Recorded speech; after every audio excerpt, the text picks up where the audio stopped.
Ухтинские спасатели всю ночь искали врача с собакой, которые заблудились вблизи поселка Шудаяк. Потеряшкам повезло, их нашли, а вот рыбака из Кагородского района, который пропал 19 июня, ищут до сих пор. Еще более страшный случай произошел в Уктыле. Там мужчину нашли мертвым. Почему в коме пропадают люди и как их можно отыскать? Репортажи Ивана Беречевского. Субботним вечером ухтинец со своим питомцем вышел на прогулку в пригородный лес. В какой-то момент мужчина понял, что заблудился. К счастью, он был в зоне действия сети и позвонил супруге, которая вызвала спасателей. Несмотря на погрешности геолокации, под утро любители подышать свежим воздухом вызволили из дремучего плена. Однако чаще всего связи в лесу нет.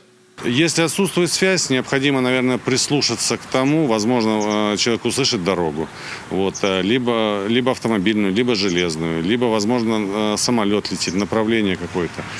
У всего есть свои маршруты, поэтому и стараться двигаться в том направлении. То есть, опять же, если это дневное время, можно определиться по солнцу, где юг, где север, восток, запад. Это, в принципе, достаточно несложно. Этим азам обучают в школе.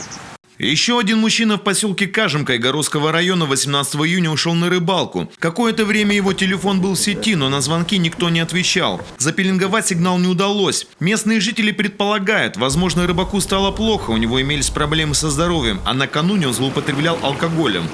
Если есть у человека какие-то свои проблемы со здоровьем, понятно, что у него должны с собой быть таблетки. Если диабетик, то понятно, противодиабетические препараты какие-нибудь.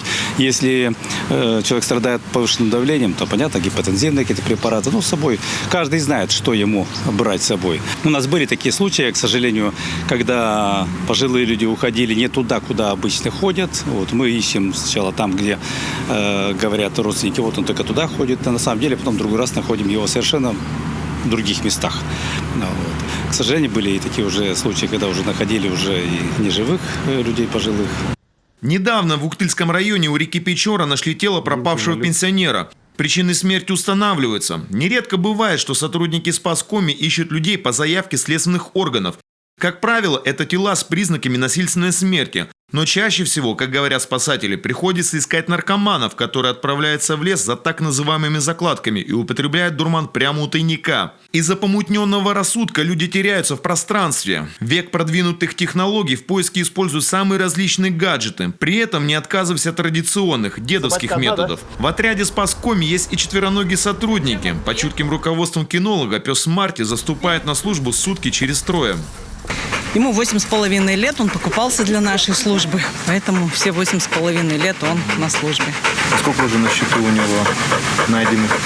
Ну, так конкретно мы не считаем, потому что это командная работа. И поэтому, достаточно много.